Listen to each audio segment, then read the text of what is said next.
itu akan mencukur negeri Asyur dengan pedang dan negeri Nimrod dengan pedang terbunuh.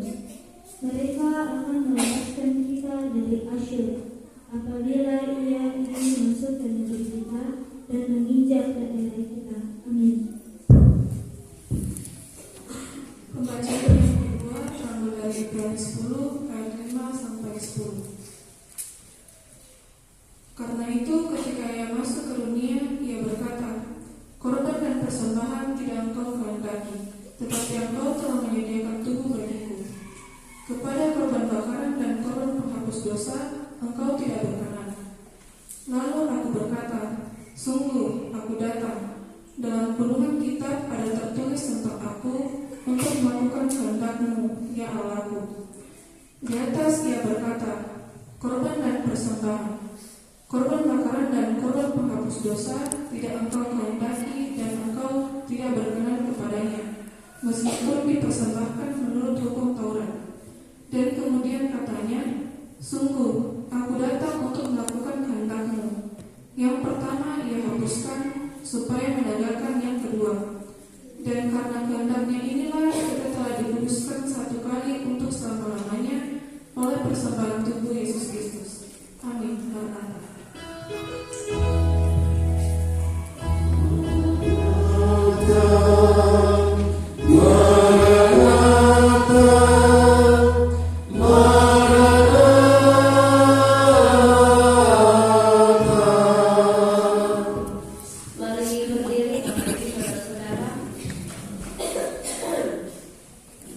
Firman Tuhan dari Lukas pasal 1 ayat 39 hingga ayatnya yang ke-56. Maria dan Elisabet. Beberapa waktu kemudian berangkatlah Maria dan langsung berjalan ke pegunungan menuju sebuah kota di Yehuda. Di situ ia masuk ke rumah Zakaria dan memberi salam kepada Elisabet. Dan ketika Elisabet mendengar salam Maria, melonjaklah anak yang di dalam rahimnya dan Elisabet pun penuh dengan Roh Kudus. Lalu berseru dengan suara nyaring, diberkatilah engkau di antara semua perempuan dan diberkatilah buah rahimmu. Siapakah aku ini sampai ibu Tuhanku datang mengunjungi aku? Sebab sesungguhnya ketika salammu sampai kepada telingaku, anak yang di dalam rahimku melonjak kegirangan. Dan berbahagialah ia yang telah percaya, sebab apa yang dikatakan kepadanya dari Tuhan akan terlaksana. Lalu kata Maria, jiwaku memuliakan Tuhan, dan hatiku bergembira karena Allah Juru Selamatku, sebab ia telah memperhatikan kerendahan hamba-Nya. Sesungguhnya mulai dari sekarang segala keturunan akan menyebut aku berbahagia, karena Yang Maha Kuasa telah melakukan perbuatan-perbuatan besar kepadaku, dan namanya adalah kudus. Dan rahmat-Nya turun-temurun atas orang yang takut akan Dia.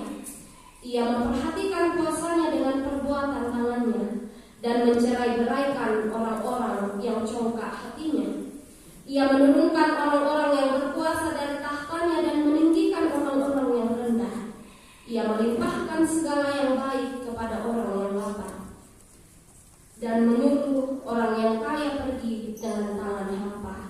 Ia menolong Israel hamba-Nya, karena ia mengingat rahmat-Nya, seperti yang dijanjikan-Nya kepada nenek moyang kita, kepada Abraham dan keturunannya untuk selama-lamanya. Dan Maria tinggal kira-kira 3 bulan lamanya bersama dengan Elisabet, lalu pulang kembali ke rumahnya. Amin. Pure semangat Tuhan. Yesus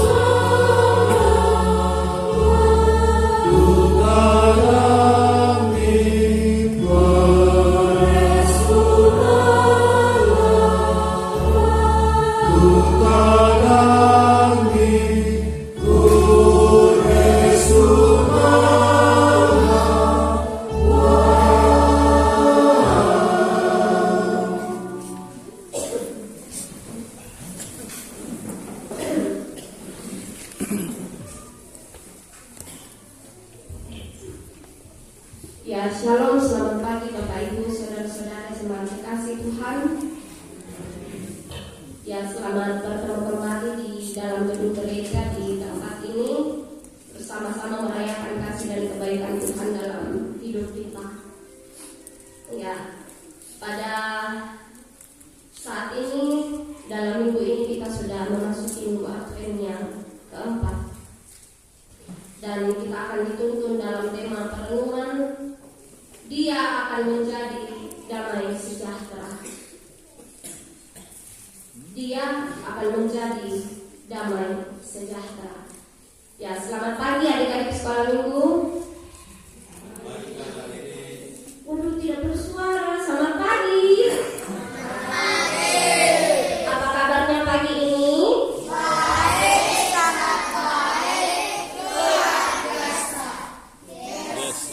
Yes. Wah, luar biasa baik ternyata. Ya, sukacita semua boleh beribadah sama orang tuanya. Sukacita.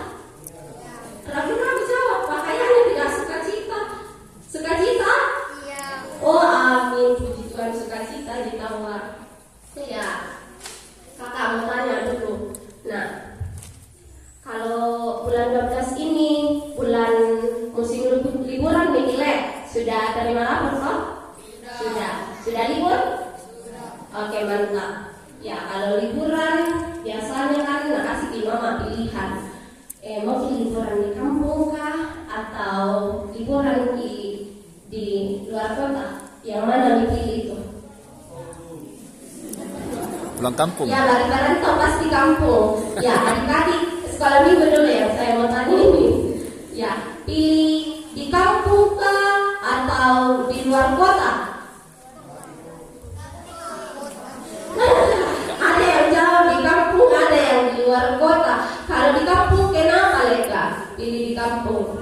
Pergi di sawah. Oh, bisa pilih ke sawah. Oh, apa lagi? Panjat langsat deh.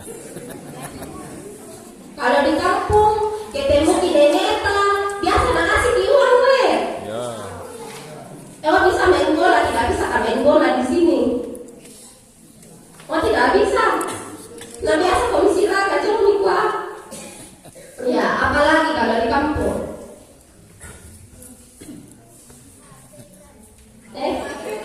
Oh, mapitasan. Pergi di sawah. Oh, mapitan sama mapitasan. Oke. Cukup yang di kampung. Kalau di luar kota, kenapa pilih di luar kota? Banjir Di luar kota mana dulu ini? Di Makassar kah atau di mana? Banjir di Makassar. Oh, tidak PK. Oh ya, di luar kota itu ada kalau tas wilako.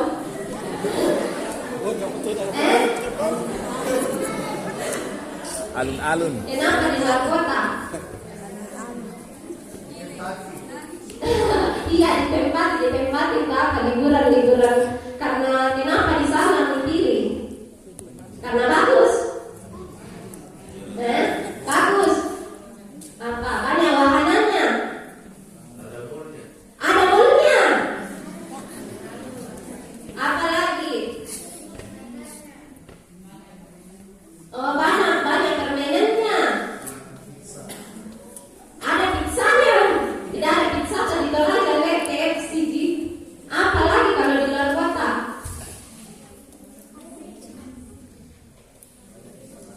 Oh, banyak kendaraan. Kalau di Toraja sedikit sih. Iya, kalau di luar kota senang kileka karena bisa dilihat kotanya orang. Banyak mainannya, banyak tempat. Ada pantainya toh? Iya, ada pantainya. Kalau di Toraja ada kah? Di Tabarana. Oh, ada. Di mana ya? Ada di Tabarana. Sungai sana di sini.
ia memulai rancangan damai sejahteranya untuk kita di sana.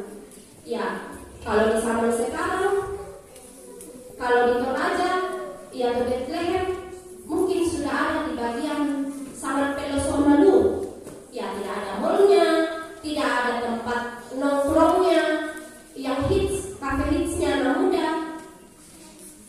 Bahkan sinyal internetnya pun error, alias lemot. Ya, tapi dari kota kecil itu Tuhan kemudian menunjukkan keajaibannya. Dari Bethlehem lahirlah Dia yang membawa damai sejahtera untuk semua. Ya. Jadi kalau di antara kita sekalian ada yang merasa kecil, ada yang merasa tidak diperhitungkan di lingkungannya, ada yang merasa tidak penting-penting amat di hidupnya, ingatlah Tuhan bisa memakai apa saja, siapa saja untuk rencananya yang besar. Nah, mari Bapak Ibu, adik-adik sekolah minggu, kita lihat kembali firman Tuhan yang kita sudah baca bersama-sama. Apa yang kita bisa pelajari dari bacaan kita ini? Yang pertama, seperti yang sudah saya katakan, bahwa Tuhan bisa memakai yang kecil untuk hal yang besar.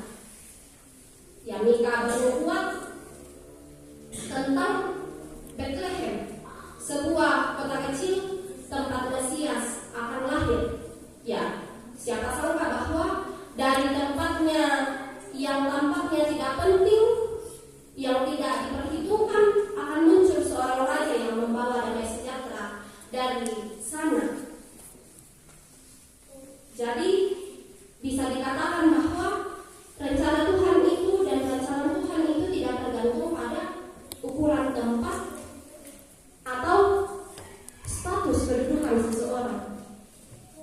Nah, adik-adik sekolah minggu, pernahkah dari kalian merasa tidak dianggap atau diremehkan? Pernah? Iya, apa sih kau? Mikir buang di dirimu. Wih, apa sih saya kasihan? Mama aku begini banget sih, papa aku begini banget sih. Pernah? Tidak pintar nak, tidak banyak saya uangku. Pernah? Kenapa ragu-ragu jawab? Atau malu menjawab karena sama mamanya ibadah ini? Malu? Oh tidak sih. Pernahkah? Pernah? Pernah? Oh iya pernah. Pasti pernah lihat. Begitupun juga dengan orang tua, pasti juga pernah merasakan hal demikian. Merasa tidak pantas, merasa tidak baik, dan mungkin pernah diremehkan. Tapi kembali kita lihat Bethlehem, kota kecil, tapi Tuhan memilih kota kecil itu untuk melakukan hal yang luar biasa. Nah, hal yang kedua Bapak Ibu, dari bacaan firman Tuhan dari Ibrani 10 ayat 5 sampai 10, Yesus membawa damai melalui ketaatannya. Nah, kalau kita berbicara soal damai, apa yang kita pahami soal damai itu?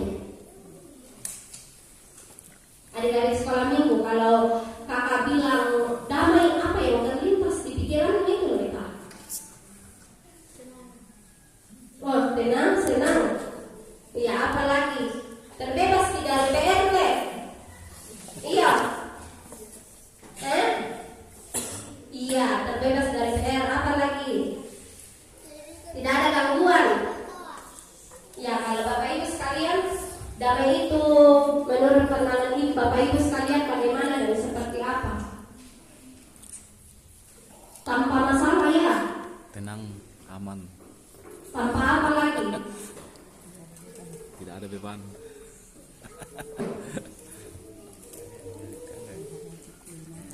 Tanpa drama dalam rumah tangga dan lain sebagainya. Tenang menghadapi kenyataan.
disuruh belajar tapi yang dibuat malah Bang HP.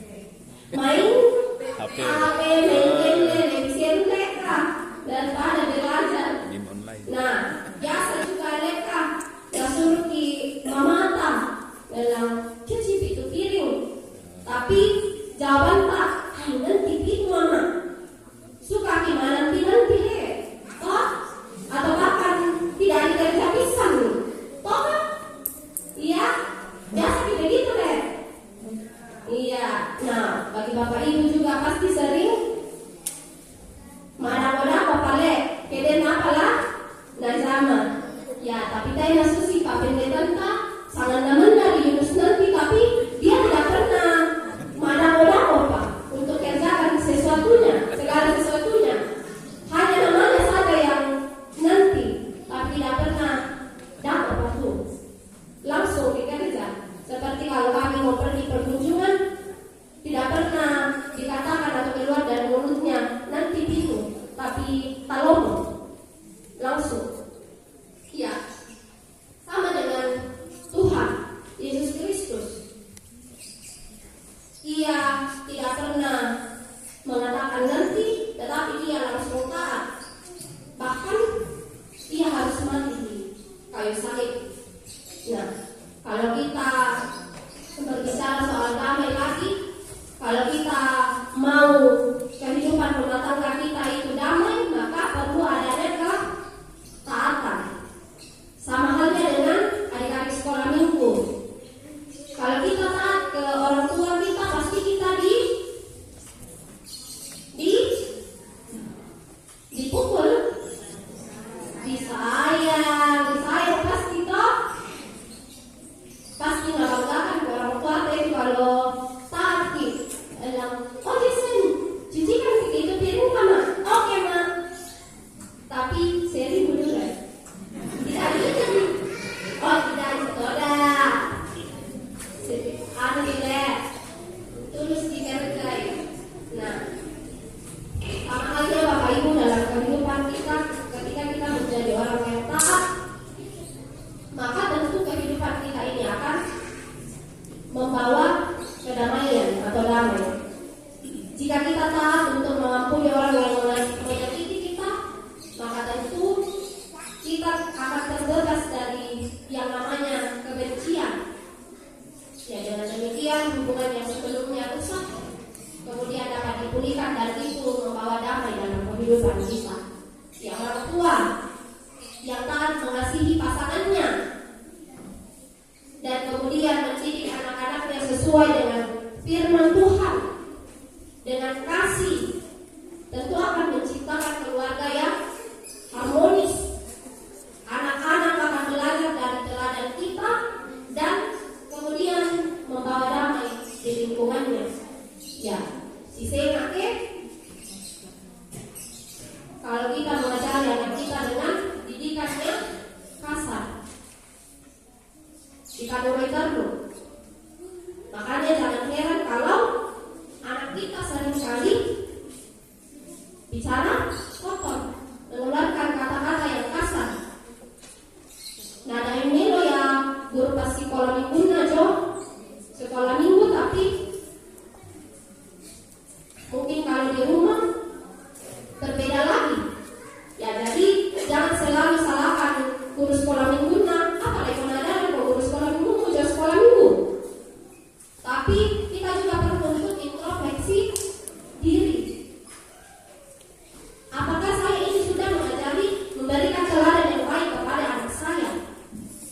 Contoh yang baik kepada anak saya.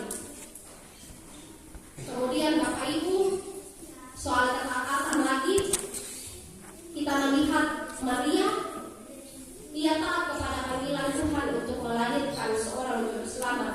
Ya, meskipun itu sulit baginya, tetapi kemudian ketaatannya itu membawa keselamatan bagi kita, bagi seluruh dunia. Ya, jadi ketika kita taat kepada orang tua kita, tentu rumah akan terhindar dari TP. Toh, iya di sekolah minggu. Iya. Nah, dan kemudian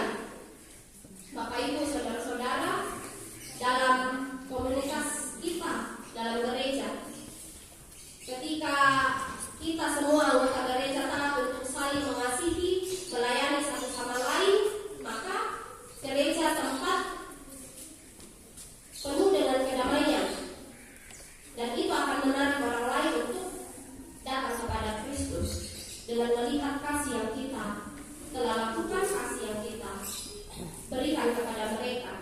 Lalu yang terakhir Bapak Ibu, damai itu harus dibagikan. Ya, dalam bacaan kita tadi dari Lukas, ketika Maria tahu bahwa dia akan melahirkan Yesus, ya dia tidak menyimpan kabar baik itu sendirian untuk dirinya, hanya untuk dirinya, tetapi dia segera pergi ke Elizabeth untuk membagikan sukacitanya itu. Ya, hasilnya kita melihat tadi dikatakan Elizabeth dan bayi dalam kandungannya itu ikut bersukacita. Ya, jadi Bapak Ibu, kalau dalam kehidupan kita damai itu seperti lilin. Ya, kalau kita nyalakan lilin dari lilin yang lain, tentu nyalanya tidak akan berkurang, tapi malah akan bertambah terang. Nah, sama juga dengan hal itu, yakni damai dari Tuhan yang sudah kita terima, harus kita bagikan supaya lingkungan kita juga ikut merasakan terang cintanya dalam kehidupan kita. Damai itu juga kata orang seperti coklat. Ya, tahu Bapak Ibu coklat yang dikandeng manis ya rasanya sekali sekolah minggu. Kalau kita simpan untuk diri kita sendiri, kita nikmati untuk diri sendiri, pasti enak ya. Tapi rasanya lebih lengkap kalau kita bagi, atau ada yang lebih pilih simpan untuk dirinya sendiri, menghabiskannya untuk dirinya sendiri. Jadi kita dalam sekolah minggu tidak ada yang harus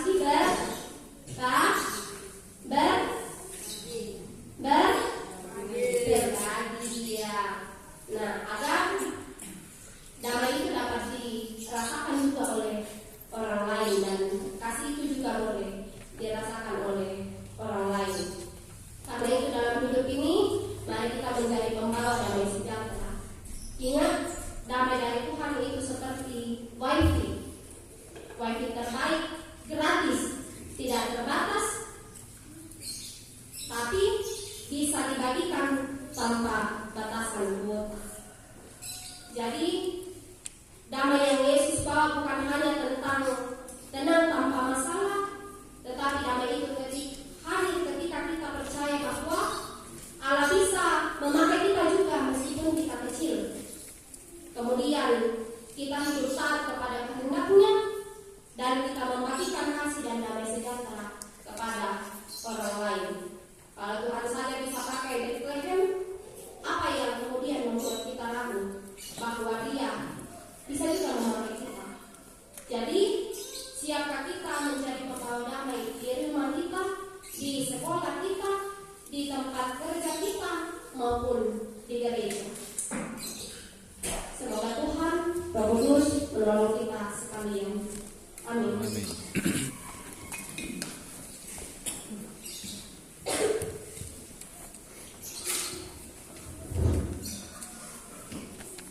Mari kita masuk dalam saat teduh bersama.